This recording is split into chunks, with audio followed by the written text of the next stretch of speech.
Ancient CONGO WATTO states, Africa is the foundation of the world, the first embryonic place upon the face of creation that man could exist. I took up my banner in 1947 and started to go about the street following the footsteps of my brother, the footsteps of the Honorable Marcus Garvey. I have studied Marcus Garvey's philosophy and saw it was the true light of the black people. He was one of the first prophets of Jamaica that enlightened the people morally towards Africa, to bring the people to the standard and knowledge that Africa was our ancient foundation, and what brutality we have suffered that has caused us to be in Jamaica and scattered over the four wings of the earth. So Marcus Garvey suffered a great deal. We, the Rastafarians, have come to declare the policies of His Imperial Majesty Haile Selassie I. 5 of our brethren took up their banner along with their knowledge of the Bible and unto the streets, realizing what the situation is among our people, and the spirit of truth really written upon us.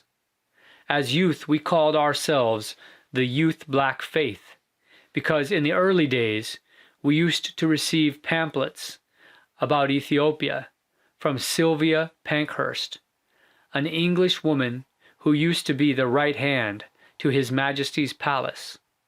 Those pamphlets were received every month in the years 1945 to 46. Each pamphlet was printed with the words Ethiopia Black International. So it explains how we got the name Youth Black Faith.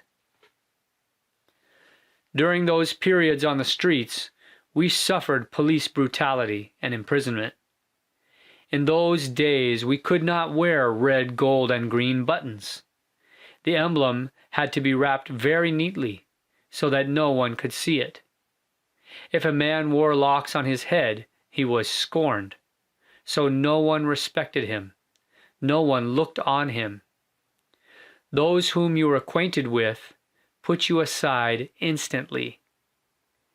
Now concerning the position as regards the faith and administration coming through the ages, we have got brethren who took up the struggle through the Ethiopian World Federation, who toiled for this cause. But the majority of the strains, stress, and anxiety fell upon the dreadlocks Rastafarian.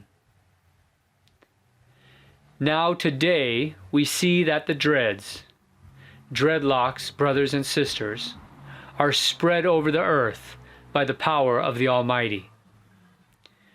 We have to give His Imperial Majesty thanks and praise. Remember the teachings of prophecy, which is a scroll. I am bidding all brethren and sistren who take up these footsteps, don't leave this until when you reach the river Euphrates. Then you can bind it and cast it off into the river Euphrates and say, down with Babylon, who rose up against Ethiopia. Extract, Boanerges Rastafari Focus, 1986.